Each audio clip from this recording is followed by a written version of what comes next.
लग्नानंतर होईलच प्रेम मालिकेच्या आजच्या भागामध्ये आपण पाहणार आहोत की आता सगळीजण फार्म हाऊसला जायला निघालेली असतात आणि त्याच वेळेला जीवाला खूप जास्त टेन्शन असतं, कारण काव्य आता सगळ्याचा उलगडा करणार असते आणि म्हणूनच त्याला सतत गाडीतून जाताना सुद्धा भीती वाटत असते. कधी एकदा त्या फार्म हाऊसला जाऊन मी त्या रूममध्ये माझे असणारे फोटोज काढतोय असं त्याला झालेलं असतं. पार्थला तो गाडी फास्ट चालवण्यासाठी सांगत असतो, तर इकडे काव्याने चिप्स आणलेले असतात आणि ते चिप्स ती जीवाला खायला देत असते. पण जीवा चिप्स खायला देखील नाही बोलत असतो. त्यावर पार्थ म्हणत असतो, अरे जीवा तुझ्या आवडीचे चिप्स आहेत. त्यावर मात्र काव्या म्हणत असते की वेळेनुसार काही माणसांची आता आवडही बदलते. त्यावर जीवा काव्याकडे पाहत राहतो. तर इकडे मिथुन काका जे असतात ते फार्म हाऊसवर आलेले असतात. मिथुन काका फार्म हाऊसवर आल्यावर ती चावी हातात घेऊन आता म्हणू लागतात की काही झालं तरी सुद्धा आता या चौघांना एकत्र आणण्याचं काम मीच करणार आहे. इकडे जीवा काव्या आणि त्याचसोबत पार्थ आणि नंदिनी हे आता जायला निघालेलेच असतात. त्यावेळेला आता पार्थ हा म्हणत असतो की जीवा तुला झालंय तरी काय, नेहमी तू एकदम हसत खेळत जाणारा आज काय एवढा मूड ऑफ करून चाललेला आहे आणि आज तर तुझा वाढदिवससुद्धा आहे. हां, आणि मिथुन काका एकत्र असला ना की एवढी बडबड बडबड असते ना, काय सांगू तुला. तेवढ्यातच आता जीवाच्या अंगाला घाम फुटलेला असतो. आता हे सगळं काही पार्थला दिसतं. पार्थ जेव्हा हे सगळं काही बघतो तेव्हा पार्थ म्हणू लागतो की हे काय झालेलं आहे जीवा, एवढी एसी ऑन असताना सुद्धा तुला घाम कसा येऊ शकतो. त्यावर काव्या आता पार्थला म्हणत असते की तुम्ही एक काम करा, पुढे एक मेडिकल भेटते का बघा, मेडिकल भेटलं तर गाडी थांबवा, आपण त्यांना जीवासाठी जरा गोळ्या वगैरे घेऊया. त्यावर इकडे नंदिनीला जीवाची काळजी वाटत असते आणि म्हणूनच नंदिनी जीवाला विचारत असते, जीवा काही झालं आहे का. तर इकडे मात्र मिथुन काका जे असतात ते आता कामाला लागलेले असतात. मिथुन काका पूर्ण घर साफ करत असतात. ज्यावेळेला मिथुन काका घर साफ करत असतात त्यावेळेला मात्र आता मिथुन काकांचं लक्ष जे आहे ते पूर्ण घर साफ करण्याकडे असतं. तेवढ्यातच मालिनी काकूंचा कॉल आलेला असतो आणि मालिनी काकू आता मिथुनला विचारत असतात की झाली का तयारी, पूर्ण साफसफाई केली का. त्यावर आता मिथुन काका सांगू लागतात की मी हॉलची साफसफाई करतो आहे, ती एकदा झाली का बेडरूमची करून घेईन. त्यावर मालिनी काकू म्हणतात, अहो तुम्ही कधीचे गेले आहात आणि अजून बेडरूमसुद्धा साफ करायचे आहेत का. त्यावर आता मिथुन काका म्हणतात की तुम्ही काळजीच करू नका, मी पहिल्यांदा जातो आणि जीवाची बेडरूम साफ करतो, मग नंतर ह्या हॉलचं बघतो, म्हणजे कसं बरं पडेल ना. आणि तुम्ही तर काळजीच करू नका, काही झालं ना तर मी या चौघांना आता एकत्र आणणारच आहे, मी ठरवलंच आहे, असं देखील मिथुन काका मालिनीला म्हणू लागतात. मालिनीला जेव्हा मिथुन काका असं म्हणतात तेव्हा मालिनीसुद्धा खूप जास्त खुश होते आणि त्यानंतर आता ते म्हणत असतात की चला फोन ठेवा, मी जातोच लगेच. आणि त्यानंतर आता ते जीवाची रूम उघडतात आणि जीवाच्या रूममध्ये जातात. तर जीवाच्या रूममध्ये काव्याचे आणि त्यांचे फोटो लावलेले असतात. हे पाहून मिथुनला धक्काच बसतो. तर आता सगळेच जण फार्म हाऊसला जायला निघालेले असतात. तर आता मात्र फार्म हाऊस आले का असा प्रश्न काव्या करू लागते. त्यावर आता पार्थ म्हणत असतो की अजून 10 मिनटं, 10 मिनटानंतर आता आपलं फार्म हाऊस येईलच. आता फार्म हाऊस आलं आहे म्हणून आता जीवा लगेचच गाडीतून उतरून जातो. गाडीतून उतरून जेव्हा तो तिकडे जातो तेव्हा आपल्या रूममध्ये पहिल्यांदा जातो. तर मिथुन काका देखील तिथे असतात.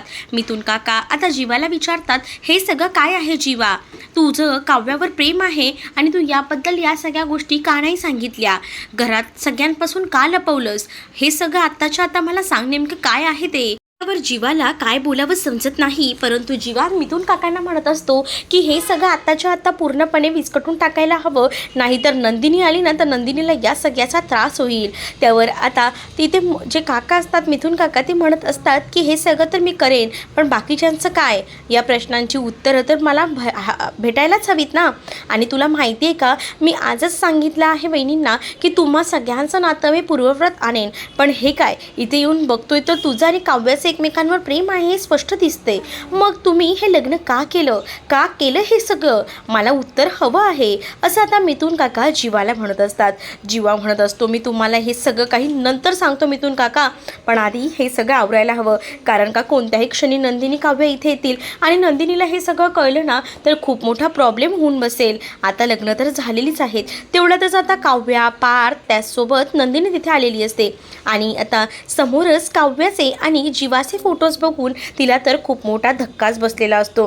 आता पार्थ देखील ते सगळे फोटोज पाहत राहतो त्यानंतर आता काव्या खूप जास्त खुश असते. काव्याला वाटत असतं की चला या निमित्ताने का होईना सगळ्यांनाच आता माझ्या आणि जीवाच्या नात्याबद्दल कळलेलं आहे तर कळू दे.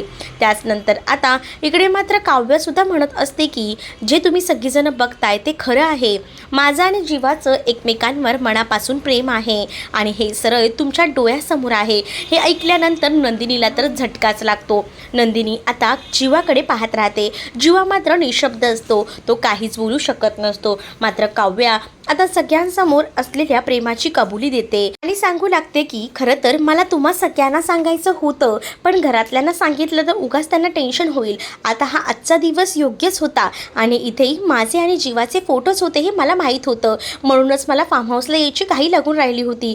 मला तुम्हाला आता इतकंच सांगायचं आहे की तुम्हा दोघांना आता ही गोष्ट कळली आहे ना, तर आता आम्हा दोघांना एकत्र येऊ द्या. अजूनही जीवाचं माझ्यावर मनापासून प्रेम आहे आणि मी देखील जीवावर प्रेम करते. ताई तू प्लीज मला समजून घे. जीवा हा फक्त माझा आहे, मला तो हवा आहे, असं देखील काव्या हात जोडून नंदिनीला बोलू लागते. त्यावर नंदिनी आता जीवाकडे पाहते. जीवाला म्हणत असते की जीवा तुमचं हे सगळं काय चाललंय? गेले 1 महिना आम्ही बघत आहे तुम्ही माझ्याशी खोटं बोलत आहात. तुम्हाला वेळोवेळी विचारलं तुमच्या मनात कोणी आहे का, तुमचं कोणी गर्लफ्रेंड होती का, पण त्यावेळेला तुम्ही एकतर्फी प्रेम आहे असं वगैरे सगळं काही सांगितलं होतं. तुम्ही मला हे का नाही सांगितलं? त्यावर आता काव्य देखील जीवाला ओरडून ओरडून म्हणत असते की तू आताच्या आता आपल्यावर असलेल्या प्रेमाची कबुली दे. आपण दोघंही जण एकमेकांसाठी बनलेलो आहोत जीवा, हे सगळ्यांना तू सांग. त्याच वेळेला आता नंदिनी म्हणत असते जीवा हे सगळं काय आहे? मी तुमच्यावर किती विश्वास ठेवला होता. मला वाटत होतं आपलं नातं आता पूर्ववत होईल, सगळं काही ठीक होईल, पण हे सगळं काय आहे? हे जर होतं तर तुम्ही मला तेव्हा का नाही सांगितलं? म्हणजे 1 महिने माझ्या बहिणीने सुद्धा आणि तुम्हीसुद्धा मला फसवलेलं आहे असं देखील आता ती म्हणू लागते. आणि जेव्हा हे सगळं म्हणत असताना ती म्हणू लागते की मी दोन्ही नात्यातनं हरली आहे एक बहीण म्हणून, कारण का मला काव्याने कोणतीही गोष्ट सांगितली नाही. तिने मला ही गोष्ट सांगायला हवी होती की तिचं तुमच्यावर प्रेम आहे, मग मी सुद्धा याच्यातनं माघार घेतली असती आणि तुम्हीसुद्धा ही गोष्ट मला सांगितली नाही. दोघांनी मिळून मला फसवलं आहे असं बोलूनच आता नंदिनीला चक्कर येऊ लागते. तेवढ्यातच जीवाला जाग येते. तर हे सगळं पडलेलं जीवाचं स्वप्न असतं.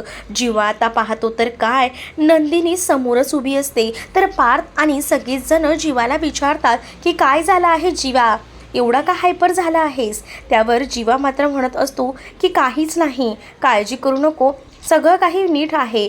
तर इकडे मात्र आता मालिनी काकूंनी घरात कोणी नाही आहे म्हणून मस्तपैकी फेसपॅक वगैरे लावलेला असतो, कारण त्यांना माहिती असतं की घरात कोणी नाही आहे तर आराम करायला मिळतो आहे. आणि तेवढ्यातच वसू आत्या तिथे येतात आणि आता वसू आत्या जेव्हा तिथे येतात तेव्हा त्या म्हणू लागतात की काय झालं आहे, काही बोलायचं होतं का? त्यावर मालिनी काकू म्हणतात की आज घरात कोणीच नाही आहे म्हणूनच मनू म्हणते की मी आज स्वयंपाक करते. त्यावर मात्र मालिनी काकू म्हणतात की नाही, तिला स्वयंपाक करायला देणं म्हणजे आपल्याला उपाशी राहावं लागेल, त्याच्या आधीच मीच किचनमध्ये जाते आणि काहीतरी करते. त्यावर वसू आत्या म्हणतात नाही गं मालिनी, आजचा दिवस भेटलाय तर आराम कर. इकडे मात्र जीवाला नंदिनी विचारते की काही प्रॉब्लेम आहे का, पाणी घ्या, बरं वाटत नाही आहे का? जीवा म्हणत असतो की नाही तसं काहीच नाही. इकडे मात्र काव्याला फार्म हाऊसवर पोचायची घाई झालेली असते. फार्म हाऊस येणारच असतं, आधीच पडलेलं हे जीवाचं स्वप्न असतं. आता जीवाला खूप भीती वाटत असते की हे सगळं खरंच सत्यात झालं तर काय. त्यामुळे आता इकडे मात्र काव्याला तर खुश असते, काव्याला आनंद असतो झालेला की कधी एकदा आपण फार्म हाऊसवर पोहोचतोय आणि सगळं सत्य सगळ्यांना समजते असं तिला झालेलं असतं. तर पुढील भागात आपल्याला पाहायला मिळतं फार्म हाऊसवर पोहोचल्यानंतर जीवा गाडीचं डोर ओपन करतो आणि पळत रूममध्ये जातो आणि तिथे असणारे पुरावे नष्ट त्याला करायचे असतात. पण आता इकडे मात्र नंदिनी त्याचसोबत पार्थ आणि काव्या तर चकित होतात की नेमकं झालंय काय. काव्याला तर या सगळ्याची कल्पना असते. तर नंदिनी पार्थला म्हणते की ह्यांना काय झालं, इतक्या घाईघाईत हे का गेले? पार्थ म्हणतो मला सुद्धा माहीत नाही, आपण गेल्याशिवाय आपल्याला कळणार नाही. मात्र काव्याला सगळं माहिती असतं, त्यामुळे काव्या ही खूप जास्त खुश असते. काव्या म्हणत असते की आज सगळ्याचा उलगडा होईल. आता सगळीच जण जातात. तर इकडे मात्र मिथुन काका आधीच सगळं काही साफ करून बसलेले असतात आणि जेव्हा मिथुन काका तिथे जातात त्यावेळेला त्यांच्याकडे जीवा बघत असतो, परंतु मिथुन काका काहीच बोलत नाही. तर इकडे गुरुजींनी आता मालिनी काकूंसमोर एक नवीनच भाकीत केलेलं असतं, त्यामुळे मालिनी काकू देखील एकदमच टेन्शनमध्ये आलेले असतात. त्यानंतर आता नंदिनी त्यासोबत पार्थ आणि काव्या हे आता जीवाच्या रूममध्ये पोहोचतात आणि पाहतात तर काय तिथे काहीच फोटोज नसतात, म्हणून काव्याला राग येतो. आता मिथुन काकांना हे सत्य कळले तर आहे, पण आता मिथुन काका हे सत्य घरच्यांसमोर कधी आणतील हे पाहणं इंटरेस्टिंग असणार आहे. तुम्ही जर आपल्या चॅनलवर नवीन असाल तर चॅनलला सबस्क्राईब नक्कीच करा.